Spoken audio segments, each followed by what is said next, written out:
देश में राजनीति का अहम गढ़ माने जाने वाले बिहार में इस साल के आखिर तक चुनाव होने हैं। इसको लेकर पूरे राज्य में सियासी टेम्परेचर हाई हो गया है। एक तरफ जहां तेजस्वी यादव इंडिया के बैनर को मजबूत बनाते हुए गठबंधन में चुनाव लड़ने की बात कर रहे हैं, तो वहीं दूसरी ओर एनडीए की मुश्किलें अब एक बार फिर बढ़ गई हैं।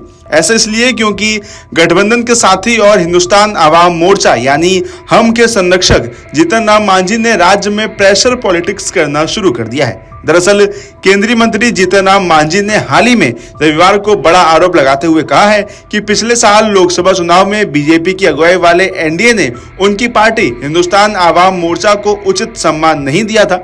इसके अलावा मांझी ने एक बार फिर अपनी नई डिमांड को बिहार एनडीए के सामने रखा है।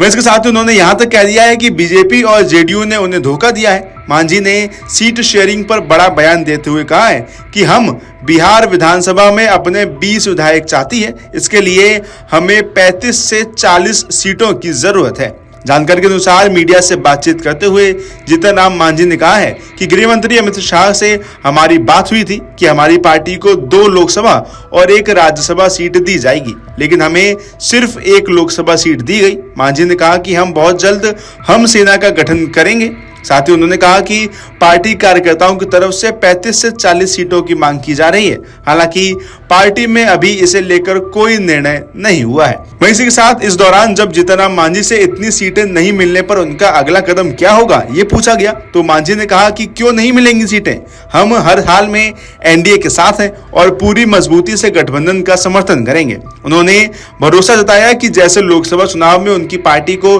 सम्मानजनक भागीदारी दी गई थी, वैसे ही विधानसभा चुनाव में भी पार्टी की औकात के हिसाब से सीटें मिलेंगी। मांझी ने कहा कि जिन सीटों पर पार्टी का जनाधार मजबूत है, ऐसी सीटों का चयन तेजी से किया जाएगा। वहीं आपको बता दें कि इससे पहले पूर्णिया में हुई एक जनसभा में भी मांझी लगभग 40 सीटों पर विधानसभा चुनाव लड़ने की घोषणा कर चुके हैं। गौरतलब है कि ऐसा पहली बार नहीं है जब जीतन राम मांझी ने एनडीए में प्रेशर पॉलिटिक्स की हो या हलचल बढ़ाई हो। इससे पहले भी जनवरी महीने में जहानाबाद के गांधी मैदान में एक सम्मेलन का आयोजन किया गया था। उस कार्यक्रम में केंद्रीय मंत्री जीतन राम मांझी ने अपनी राजनीतिक ताकत और एनडीए की उपेक्षा पर खुलकर बोला था। इस दौरान उन्होंने अपनी उपेक्षा को लेकर गहरी नाराजगी जताई थी। अपनी भाषण में जीतन राम मांझी ने कहा था कि एनडीए ने उनकी पार्टी हिंदुस्तान आवाम मोर्चा को कमजोर समझने की गलती की है। बिहार में मुसहर और भुइयां समाज की आबादी को देखते हुए उनकी राजनीतिक ताकत को नजरअंदाज नहीं किया जा सकता है। हालांकि अब जैसे जैसे चुनाव करीब आ रहे हैं, वैसे वैसे राजनीतिक टेम्परेचर हाई होता जा रहा है। ऐसे में आगे आने वाले समय में क्या होता है और बिहार की राजनीति में कौन बेमिसाल और कौन बेकार निकलता है, ये देखने वाली बात होगी।